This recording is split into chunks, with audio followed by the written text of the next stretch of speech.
Welcome to சுடு தண்ணி.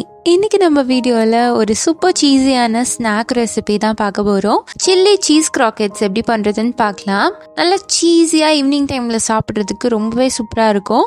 இதோட இன்க்ரீடியன்ஸை நான் டிஸ்கிரிப்ஷன் பாக்ஸில் கொடுக்குறேன். இப்போ வாங்க சேர்ந்து சமைக்கலாம். ஃபர்ஸ்ட் இதுக்கு நான் வேக வச்ச உருளைக்கிழங்கு 2 எடுத்திருக்கேன். இதை ஒரு பவுலில் சேர்த்துக்கலாம். இதோட 2 கியூப் ப்ராசஸ் சீஸை கிரேட் பண்ணி சேர்த்துக்கிறேன். கூடவே ஒரு பச்சை மிளகாய், அதோட 1/2 டீஸ்பூன் உப்பு, 1 teaspoon chilli flakes, 1 tablespoon மைதா. இதை சேர்த்தா தான் நல்லா பைண்ட் ஆகும். சேர்த்துட்டு நல்லா மிக்ஸ் பண்ணிக்கலாம். கட்டி இல்லாமல் முடிஞ்ச அளவுக்கு நல்லா மிக்ஸ் பண்ணிக்கோங்க. இது ரெடியாக இருக்குது. இது இருக்கட்டும். அடுத்து நம்ம கோட்டிங் ரெடி பண்ணிடலாம். ஒரு பவுலில் 1 டேபிள் ஸ்பூன் மைதா, 1/2 டீஸ்பூன் இஞ்சி பூண்டு விழுது, 1 பிஞ்ச் அளவு உப்பு, 1/2 டீஸ்பூன் மிளகாய் தூள் சேர்த்துட்டு இதை நல்லா மிக்ஸ் பண்ணிக்கலாம். ஃபஸ்ட்டு ஒரு தடவை மிக்ஸ் பண்ணிட்டு கொஞ்சம் கொஞ்சமாக தண்ணி சேர்த்து நல்லா கோட்டிங் மாதிரி ரெடி பண்ணிக்கோங்க. கட்டி எதுவும் இருக்கக்கூடாது. இப்போ இது ரெடியாக இருக்குது. அடுத்து இன்னொரு கப்பில் பிரெட் க்ரம்ஸ் போட்டு வச்சுக்கலாம். இதை வச்சு தான் கோட் பண்ண போகிறோம். நம்ம செஞ்சு வச்சுருக்க மிக்ஸ்லேருந்து கொஞ்சமாக எடுத்து ஒரு பால் மாதிரி பண்ணிக்கிறேன். இப்போ இதுக்கு நடுவில் மொசரெல்லா சீஸ் ஒரு குட்டி பீஸ் வச்சுக்கலாம். ஸோ இது நல்லா ஃப்ரை ஆகும்போது மெல்ட் ஆகிடும். சாப்பிட்றதுக்கு செம்ம சீஸியாக இருக்கும்.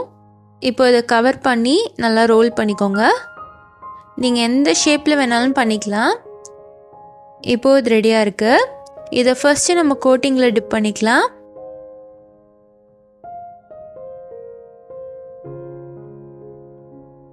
அடுத்து பிரெட் க்ரம்ஸில் கோட் பண்ணிக்கோங்க.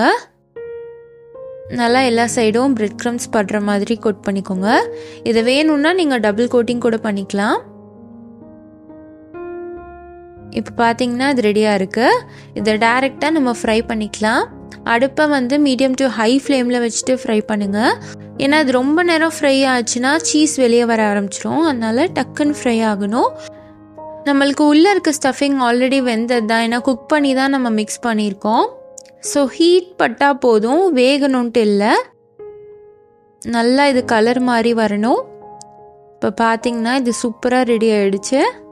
அவ்வளோதான், நம்மளோட சில்லி சீஸ் கிராக்கெட்ஸ் இப்போ செம்மையாக ரெடி ஆகிடுச்சு. நல்லா மொறுன்ட்டு ஒரு அவுட்டர் லேயரில் உள்ள நல்லா சாஃப்ட் அண்ட் சீஸியான ஒரு மிக்சர். செம்ம சூப்பராக இருக்கும் சாப்பிட்றதுக்கு.